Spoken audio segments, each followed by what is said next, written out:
प्रतिमा। Good afternoon sir. Good afternoon ma'am. Good afternoon. कुछ अपने बारे में बताइए, क्या पढ़ाई लिखाई किया है आपने, क्या मौजूदा वक्त में कर रही हैं? जी सर। सर मैंने बीटेक की degree Chandrashekhar Azad university of agriculture and technology में बीटेक इलेक्ट्रॉनिक्स एंड कम्युनिकेशन में उत्तीर्ण की है और मैं वर्तमान में आबकारी निरीक्षक पद पे तैनात हूँ। अच्छा, आप आबकारी निरीक्षक पद पर उत्तर प्रदेश सरकार में हैं? जी सर। जी सर। अच्छा अच्छा, कब आपका चयन हुआ? सर मेरा चयन लोअर 2018 की परीक्षा में हुआ। लोअर 2018 की परीक्षा में? नहीं सर, लोअर 2016 की परीक्षा में मैंने ज्वाइन किया डिपार्टमेंट में 2018 में। 2 वर्ष काम करते हुए हो गया आपको? लगभग 2 वर्ष? जी सर, लगभग 1.5 साल। आबकारी किस प्रकार का कर होता है? सर फिर से बता दीजिए क्वेश्चन। आबकारी किस प्रकार का जी कर सर। होता है? टैक्स। आबकारी is which type of tax? Sir indirect tax है। इनडायरेक्ट टैक्स तो है, आबकारी का क्या मतलब है? सर आबकारी का महत्व ये है कि ऐसे मादक पदार्थ जिनका उपयोग स्वास्थ्य के लिए हानिकारक है, उनके अवैध बिक्री को नष्ट करना, साथ ही साथ जनता के लिए मदिरा की गुणवत्तापूर्ण मदिरा की उपलब्धता को सुनिश्चित कराना। तो क्या एक्साइज या आबकारी केवल मादक पदार्थों पर ही लगता है, अन्य पदार्थों पर नहीं होता? Sir excise tax. Hmm. Sir excise जो ये जो स्टेट गवर्नमेंट का है, तो ये तो मादक पदार्थों पर ही लगता है। अच्छा, और सेंट्रल का? तो सेंट्रल का तो एक्साइज ड्यूटी से लगती है, वो जो सर वो तो एग्जैक्टली नहीं बता पाए। आप इस विभाग में काम कर रही हैं।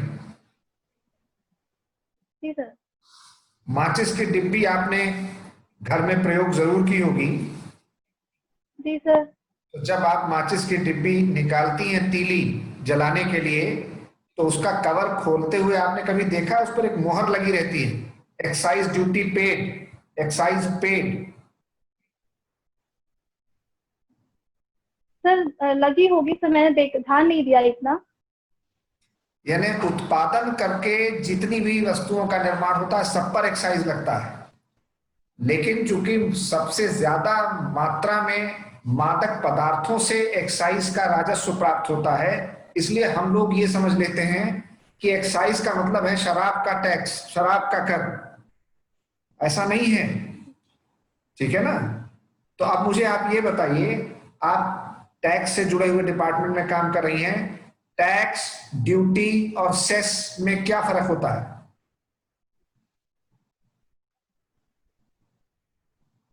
सर टैक्स तो सरकार जो किसी भी चीज के उत्पादन पे सरकार की जो आमदनी होती है, वही टैक्स है।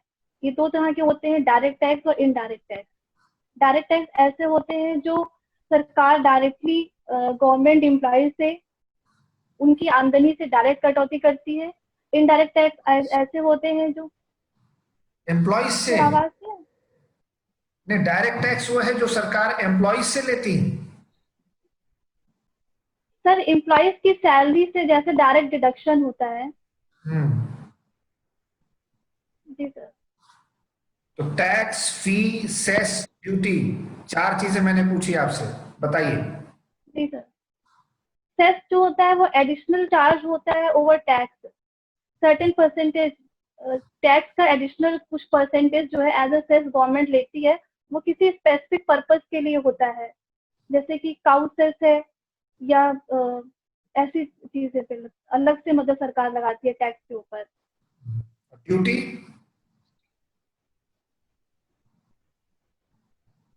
ड्यूटी सर एग्जैक्टली डिफाइन नहीं कर पाएंगे duty. Fees? Fees sir define नहीं कर पाएंगे एग्जैक्टली।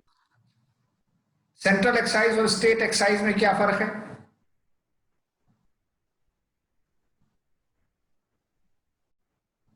सर स्टेट एक्साइज तो मेनली मादक पदार्थों से डील करता है, और सेंट्रल एक्साइज जो होता है वो उत्पाद कर होता है, जो कि वस्तुओं के जो मैन्युफैक्चरिंग होती है, चीजें मैन्युफैक्चर्ड होती हैं, तो जब वो अपनी फैक्ट्री से या प्रोडक्शन यूनिट से बाहर निकलती है तो उस पर एक्साइज ड्यूटी लगती है जो सरकार उनसे लेती है। सेंट्रल एक्साइज और कस्टम्स का नाम बदलकर अब क्या हो गया? Sir GST. सीबीडीटी, सीबीईसी के बारे में बताइए।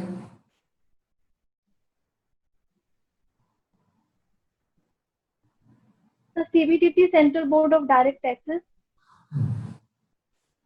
एंड सीबी सर सेकंड आपने सर क्या बोला था? दूसरा कौन सा बोर्ड है रेवेन्यू का?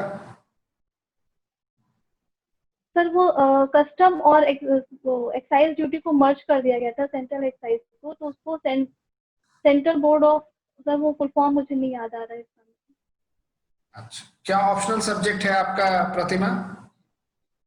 Sir sociology. सोशियोलॉजी। सोशियोलॉजी में आपने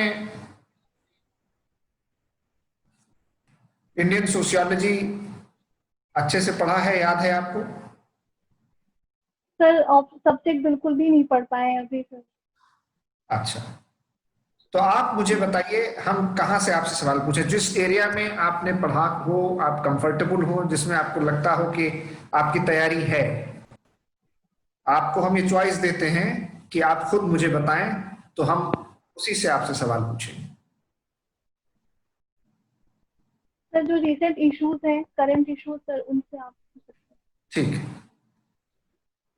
आज समाचार पत्रों के मुख्य समाचार में है कि गूगल भारत में रुपए 75,000 करोड़ रुपए का निवेश करेगी। गूगल कंपनी ने ये निवेश करने के लिए कौन सी योजना बनाई है और किस विषय पर निवेश किया जाएगा? सर ये नहीं पता। सुप्रीम कोर्ट ने आज स्वामी पद्मनाथ मंदिर पर, केरल के स्वामी पद्मनाथ स्वामी मंदिर पर आज एक ऐतिहासिक निर्णय दिया है। क्या है वो निर्णय? सर ये निर्णय है कि श्री पद्मनाभ स्वामी टेम्पल की जो भी संपत्ति है उसका अधिकार राजशाही परिवार को ही दिया जाता है। संपत्ति तो सुप्रीम कोर्ट ने हाई कोर्ट के एक फैसले को रद्द किया है, जिसमें हाई कोर्ट ने मंदिर की समस्त संपत्ति एक ट्रस्ट के हवाले करने की बात की थी।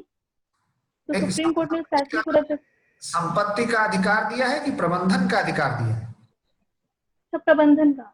हाँ, तो जब तक ये प्रबंधन उस राज परिवार के ट्रस्ट के पास नहीं आ जाएगा, तो मंदिर के मुख्य प्रबंधक, ट्रस्टी और चेयरमैन कौन होंगे?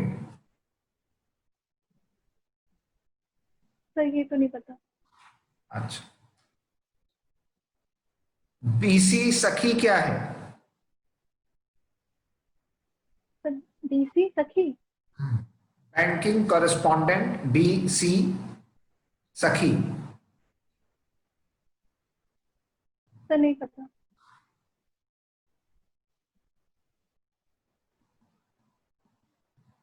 अच्छा, आपकी पढ़ाई लिखाई कहाँ से हुई, किस विद्यालय से? सर मैंने हाई स्कूल की परीक्षा सुल्तानपुर के कमला नेहरू बाल शिक्षा संस्थान से उत्तीर्ण की है, और इंटर की परीक्षा उदय पब्लिक स्कूल फैजाबाद से उत्तीर्ण की। और ग्रेजुएशन, पोस्ट ग्रेजुएशन में आपने कम्युनिकेशन और इंजीनियरिंग में आपने किया है ना? जी sir, Chandrashekhar Azad university of agriculture and technology Kanpur से। अच्छा, तो आपने कभी इंजीनियरिंग की सर्विसेज में या अपने करियर में उधर न जाकर के सिविल सर्विसेज में आने का प्लान कब बनाया, क्यों? सर इंजीनियरिंग के बाद ही बनाया। सर इंजीनियरिंग करने से पहले ऐसा कोई एम डिसाइड नहीं था कि मुझे आगे क्या करना है कैरियर के रूप में। अब आपसे लेकिन इंजीनियरिंग के आपसे आखिरी सवाल मैं पूछ रहा हूँ आपके आबकारी विभाग का प्रशासनिक पद सोपानिक क्रम क्या है? शीर्ष से न्यून या न्यून से शीर्ष, मुझे बताइए। सर सबसे हाईएस्ट लेवल पे आबकारी आयुक्त होते हैं, एक्साइज कमिश्नर।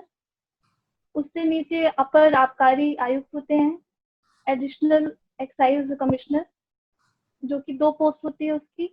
उसके नीचे जॉइंट एक्साइज कमिश्नर्स होते हैं, जो जोनल लेवल पे काम करते हैं। उसके नीचे डिप्टी एक्साइज कमिश्नर काम करते हैं, जो मंडल लेवल पे काम करते हैं। फिर डिस्ट्रिक्ट एक्साइज कमिश्नर्स होते हैं, जो जिला लेवल पे होते हैं। उसके नीचे एक्साइज इंस्पेक्टर्स होते हैं। उसके नीचे सब इंस्पेक्टर्स होते हैं। फिर उसके नीचे head constable, then clerk, then. जिला आबकारी अधिकारी किसको रिपोर्ट करते हैं जिले में? सर डिस्ट्रिक्ट मजिस्ट्रेट को। ठीक, नेक्स्ट वन। प्रतिमा, आपका ऑप्शनल सोशियोलॉजी है, इसे आपने एकेडमिक में नहीं पढ़ा है। सोशियोलॉजी का कौन सा पोर्शन आपका तैयार है जिस पर आपसे प्रश्न पूछूं तो आप कुछ जवाब दे पाएं? सर पढ़ा तो मैंने अभी बिल्कुल भी नहीं है, तो थिंकर्स तो बिल्कुल भी नहीं कह सकती, क्योंकि बिना पढ़े तो वो बिल्कुल नहीं बता सकती। अच्छा, कुछ मोटे मोटे जानकारी बताइए। जैसे समाजशास्त्र में सोशल कॉन्ट्रैक्ट थ्योरी है, सामाजिक समझौते का सिद्धांत, एक बुनियादी तरीके से पूछा जाता है और बड़े दार्शनिकों से जुड़ा हुआ है। सोशल कॉन्ट्रैक्ट थ्योरी, सामाजिक समझौता, समाज की उत्पत्ति कैसे होती है, इस विषय पर एक सामाजिक समझौते का सिद्धांत है कि साहब समाज ऐसे आया और उसके बाद फिर समाजशास्त्र जैसा विषय हुआ कि उसको पढ़ा जाए।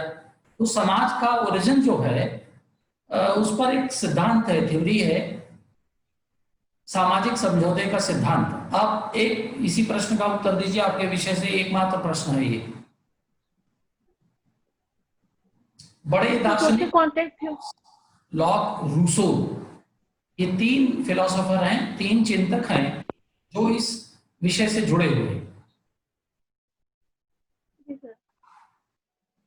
तो वैसे याद तो नहीं आ रहा है मुझे ज्यादा, लेकिन जितना याद आ रहा है मैं बताने की कोशिश करती हूँ। तो सोशल कॉन्ट्रैक्ट थ्योरी में ये अवधारणा है कि समाज में जब लोग आए तो समाज में एक अकेले रहना मनुष्य के लिए इम्पॉसिबल था, तो एक दूसरे के बीच में एक तरह का एक समझौता हुआ और इस तरह से समाज की उत्पत्ति हुई और लोग एक दूसरे पे डिपेंडेंट होते चले गए और सोसाइटी की फॉर्मेशन होती चली गई। चलिए, इसमें अलग अलग लोगों का अलग अलग मत है। करंट अफेयर्स में देश दुनिया में क्या हो रहा है, भारत में समसामयिक कौन सी घटनाएं हैं जिन्होंने देश को आंदोलित कर रखा है या बहुत संवेदनशील हैं, आप अपने रुचि के अनुसार, अपनी सूचना जानकारी के अनुसार 3 समसामयिक विषयों की चर्चा कीजिए। करंट अफेयर्स थोड़ा बहुत भी आपने पढ़ा होगा, तो कौन से वो 3 विषय हैं ऐसे रीजनल, नेशनल, इंटरनेशनल, जो इस समय भारत में बहुत चर्चित हैं, खबरों में हैं? सर सबसे पहले तो कोरोना वायरस जो तेजी से भारत में बढ़ रहा है, उसको लेके सबसे ज्यादा चिंता व्यक्त की जा रही है कि अभी भारत में ये तेजी से बढ़ रहा है और शायद भारत तीसरे नंबर पे आ जाए कोरोना वायरस संक्रमण के मामले में। तो ये सबसे ज्यादा ज्वलनशील मुद्दा इस समय है। सर इंटरनेशनल लेवल पे आप पूछ रहे हैं कि नेशनल लेवल पे? किसी लेवल पर। चलिए, एक बात हो गई, अब आप 2 सूचनाएं समसामयिक इंटरनेशनल लेवल पर दीजिए।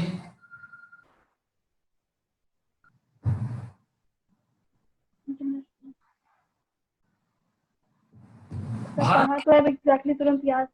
भारत के केंद्रीय स्वास्थ्य मंत्री अभी WHO के कार्यकारी अध्यक्ष हुए, आपने ये पढ़ा है?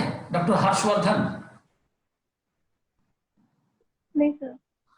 अच्छा, संयुक्त राष्ट्र संघ के विस्तार के बारे में, विस्तार का मतलब उसकी सदस्यता 15 लोग होते हैं, 10 अस्थायी सदस्य, तो अभी भारत उसमें से एक अस्थायी सदस्य चुना गया है, इसकी जानकारी है आपको? जी सर, भारत अस्थायी सदस्य चुना गया है। चुना गया, कितने मत मिले थे उसे? सर ये तो नहीं बता पाएंगे। अच्छा, कोरोना पर एक दवा है जो बहुत प्रचलित है इस समय,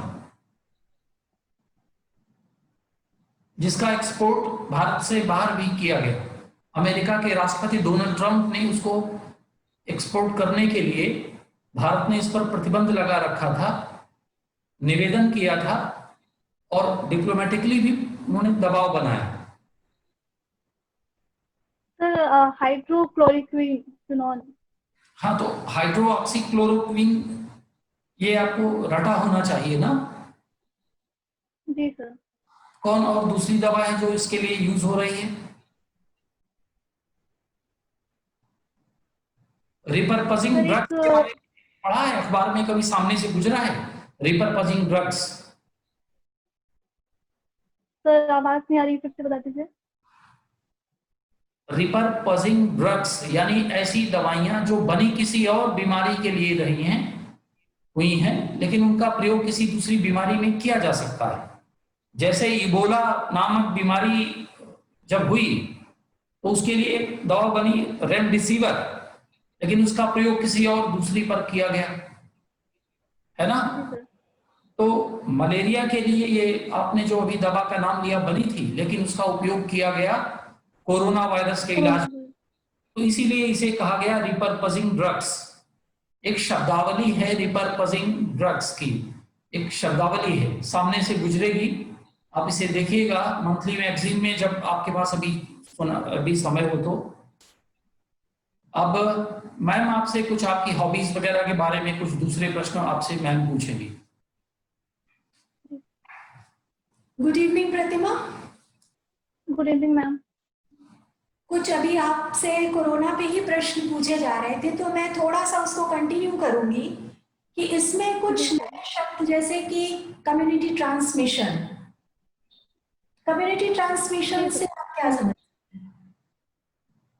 मैम कम्युनिटी ट्रांसमिशन का मतलब है कि जब किसी व्यक्ति को यह संक्रमण बिना किसी संक्रमित व्यक्ति के नजदीक आने से हो, या वो व्यक्ति उस संक्रमित देश में भी ना गया हो, उसके बावजूद अगर उसको संक्रमण हो रहा है, तो इसका मतलब कि ये अब कम्युनिटी संक्रमण के रूप में फैल चुका है। अच्छा, हर्ड इम्यूनिटी क्या है इसी संदर्भ में? मैम हर्ड इम्यूनिटी एक कॉन्सेप्ट है जिसमें ये माना जाता है कि जब किसी जनसंख्या में एक निश्चित आबादी किसी संक्रमण से संक्रमित हो जाती है, तो उसमें उस संक्रमण के खिलाफ इम्यूनिटी डेवलप हो जाती है और फिर ये बाकी जनसंख्या तक नहीं फैलती है, तो इसे हर्ड इम्यूनिटी कहा गया है। अच्छा, और प्लाज्मा थेरेपी? लगभग 60%। जी हाँ जी मैम। प्लाज्मा थेरेपी क्या है?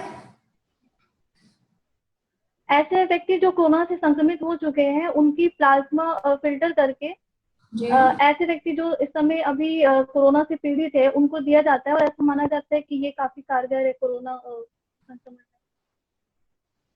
अच्छा प्रतिमा, अभी गवर्नमेंट एग्रीकल्चर और किसानों को लेकर के कौन कौन सी योजनाएं चल रही हैं, कुछ उनके बारे में बताएंगी आप? कृषि से संबंधित योजनाओं के बारे में।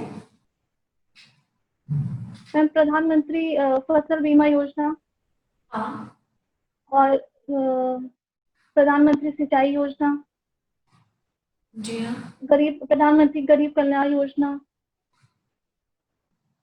प्रधानमंत्री गरीब कल्याण अन्न योजना, ये शुरू की गई अभी रिसेंट में।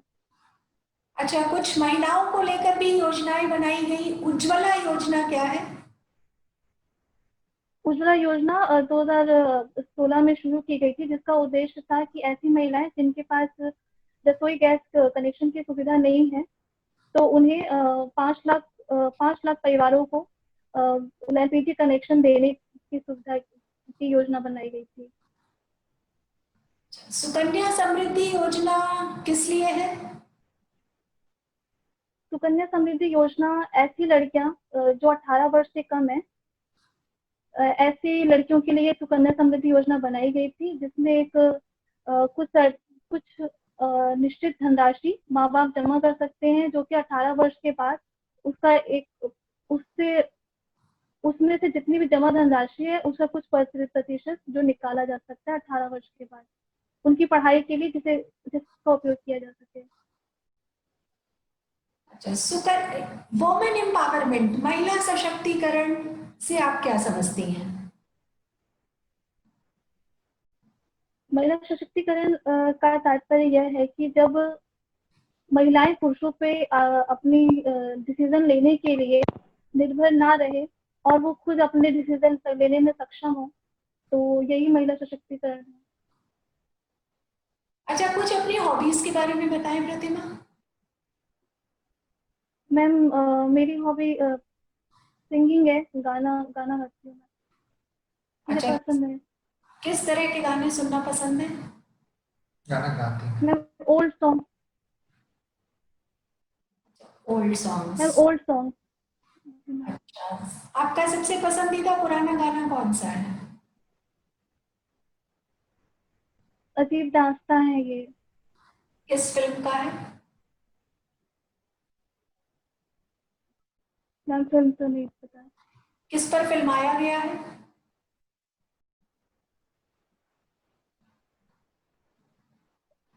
आशा पारेख। अच्छा, चलिए ठीक है, ऑल द बेस्ट।